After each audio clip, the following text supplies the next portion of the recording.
Hello my dear friends, இந்த வீடியோவில் பார்த்தீங்கன்னா 7 மாதத்துக்கு மேலே குட்டி பேபிஸ்க்கு இயற்கையான முறையில் பிரெயின் டெவலப்மெண்ட்டும் எடையை இன்க்ரீஸ் பண்ணுற ரெசிபி தான் பார்க்க போகிறோம். இது செய்கிறது ரொம்பவே சுலபம், நல்ல ரிசல்ட் கிடைக்கும். என்னோடய குட்டி பேபிஸ்க்கு இது ரொம்பவே டேஸ்ட்டாக இருக்கிறதுனால ரொம்ப விரும்பி சாப்பிடுவாங்க.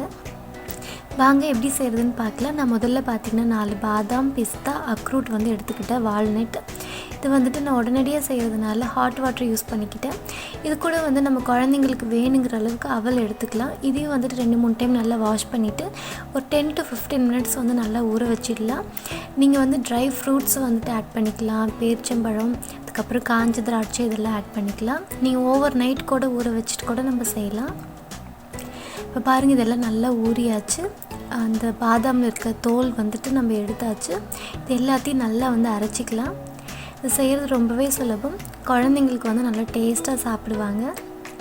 இப்போ பாருங்கள், இது நல்லா அரைச்சாச்சு. ரைஸை விட அவல் குழந்தைங்களுக்கு ரொம்ப இயற்கையான முறையில் செய்கிறதுனால எந்த ஒரு கெமிக்கல் இருக்காது. பாலிஷ் பண்ணாத அரிசிங்கிறதுனால அவங்களுக்கு ரொம்பவே நல்லது உடம்புக்கு. அது மட்டும் இல்லாமல் அவல் ஈஸியாக ஜீரணம் பண்ணும். நம்ம நிறைய வீடியோஸில் அவளோட ஹெல்த் பெனிஃபிட்ஸும், அதுக்கப்புறம் ட்ரை ஃப்ரூட்ஸும், நட்ஸோட ஹெல்த் பெனிஃபிட்ஸும் நிறையவே பார்த்தாச்சு. இப்போ பார்த்திங்கன்னா இது எல்லாத்தையும் நம்ம சிம்மில் வச்சுட்டு ஒரு 5 to 10 மினிட்ஸ் நல்லா குக் பண்ணிடலாம்.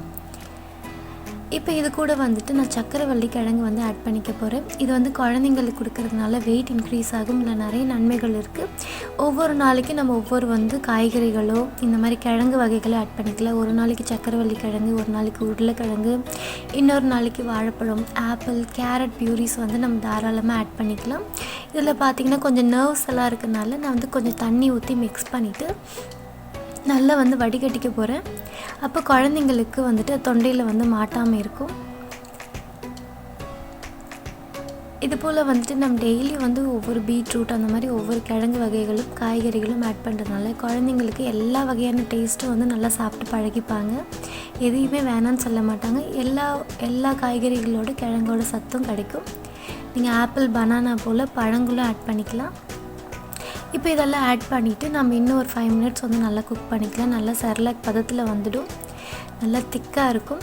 ரொம்ப திக்காக ஆனதுக்கப்புறம் ஆஃப் பண்ணாதீங்க. நான் ஆறுச்சுன்னா இன்னும் திக்காகிடும். அதனால் ஓரளவுக்கு லிக்விட் பதத்தில் இருக்கிறப்போ நீங்கள் ஸ்டவ் ஆஃப் பண்ணிவிடுங்க. அதுக்கப்புறம் கொஞ்சம் ஆறுச்சுன்னா குழந்தைங்களுக்கு எடுத்து ஊட்டி விடுறதுக்கு ரொம்பவே நல்லாயிருக்கும். இந்த வீடியோ உங்களுக்கு பிடிக்கும்னு நினைக்கிறேன். பிடிச்சதுன்னா லைக் பண்ணுங்கள். எல்லா பேபிஸ் இருக்க ஃப்ரெண்ட்ஸ் அண்ட் ஃபேமிலி வீட்டுக்கு எல்லாத்துக்கும் ஷேர் பண்ணுங்கள். இந்தியன் ஸ்பைசி கிச்சனுக்கு இன்னும் சப்ஸ்கிரைப் பண்ணலாம், மறக்காமல் சப்ஸ்கிரைப் பண்ணிவிட்டு பக்கத்தில் இருக்க பெல் ஐக்கான் ப்ரெஸ் பண்ணிக்கோங்க. தேங்க்ஸ் ஃபார் வாட்சிங்.